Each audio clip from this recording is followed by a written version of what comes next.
এবং আজকের দিনে আমাদের অঙ্গীকার হবে যে স্বাধীন বাংলাদেশ গড়ে তুলতে যা যা কিছু দরকার সর্বক্ষেত্রে আমরা বৈষম্যহীনভাবে সব কিছু গড়ে তুলব এবং বৈষম্যহীনভাবে কাজ করব এবং বৈষম্যহীন সমাজ ব্যবস্থা গড়ে তুলব।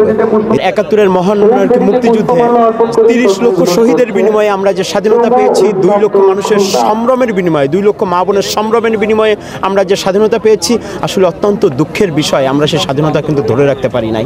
যদি আমরা সেই স্বাধীনতা ধরে রাখতে পারতাম, এদেশের মানুষকে আর ভোটের জন্য লড়াই করতে হইতো না। তো এদেশের মানুষ আসলে স্বাধীনতা পেয়েছে কিন্তু স্বাধীনতার স্বাদ উপভোগ করতে পারে না।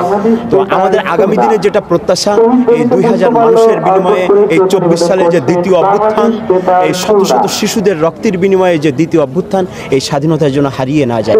আপনারা জানেন যে মহান মুক্তিযুদ্ধের পর এটি আমাদের দ্বিতীয় এবং সবচেয়ে বৃহত্তম বিজয়।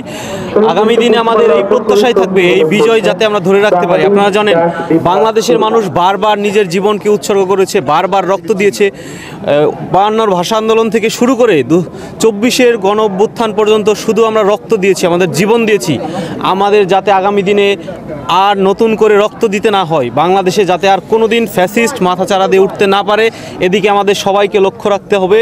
প্রয়োজনে নতুন রাজনৈতিক বন্ধ ব্যবস্থা করতে হবে আমাদের বাংলাদেশে, যাতে কোনো রাজনৈতিক দলের ফ্যাসিস্ট হয়ে ওঠার সুযোগ আগামী দিনে না থাকে। মহান স্বাধীনতার ঘোষক শহীদ জিয়াউর রহমান বীরুত্তম যে স্বাধীনতার ঘোষণা দিয়ে মুক্তিযুদ্ধের সূচনা করেছিলেন, সেই মুক্তিযুদ্ধের সমাপ্তি করেছিল আজকে ১৬ ডিসেম্বরে। আমরা বিশ্বাস করি শহীদের যে স্বপ্ন ছিল গণতান্ত্রিক বাংলাদেশ, সেই বাংলাদেশ গড়ে তোলার জন্য আমাদের হাজারো সন্তানরা রক্ত দিয়েছে, স্বৈরাচারের পতন হয়েছে। আমরা বিশ্বাস করি আগামীতে একটি নির্বাচিত গণতান্ত্রিক সরকার আসলে পরে শহীদের স্বপ্ন বাস্তবায়ন হবে, এটা আমরা দৃঢ়ভাবে। গত বছর এই দিনে আমরা এখানে আসতে পারিনি, কারণ আমাদের এখানে যারা দাঁড়িয়ে আছি, আমাদের সাথে যারা এসছেন, কেউ এখানে আসার সুযোগ পাননি। কারণ গত বছর এই দিন ছিল ফ্যাসিস্ট মাফিয়া পলাতক শেখ হাসিনার দখলে বাংলাদেশ। আর সেখান থেকে বাংলাদেশকে মুক্ত করে ছাত্র জনতার গণঅভ্যুত্থানের মধ্য দিয়ে একটি স্বপ্নের বাংলাদেশ আমরা লক্ষ্য করি, প্রত্যাশা করছি।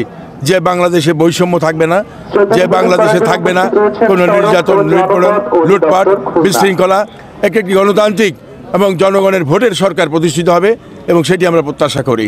আমরা এই চোখের সামনে যে জুলাই আগস্টের বিপ্লব দেখেছি, বিপ্লব পরবর্তী যে সরকার, তার কাছেও মানুষের অনেক প্রত্যাশা ছিল। যে মানুষগুলো জীবন দিল তাদের প্রকৃত পরিচয় আমরা এখনও জানতে পারিনি। যে মানুষগুলো আহত হলো তাদের পরিচয় জানতে পারিনি। যারা জন্মান্ধ হলো তাদের পরিচয় জানতে পারিনি। এই বিপ্লব পরবর্তী সরকারের মানুষের যে প্রত্যাশা, সেই সরকারের বিভিন্ন উপদেষ্টাদের আচরণে আমরা ব্যতীত ক্ষুব্ধ। আমরা মনে হচ্ছে যে এই বিপ্লব পরবর্তী সরকারও যদি ব্যর্থ হয়ে যায় তাহলে জাতি ব্যর্থ হয়ে যাবে। সেই কারণে আজকের দিনে আমাদের প্রত্যাশা এই সরকারটি মানুষের, জনগণের প্রত্যাশা পূরণ করুক।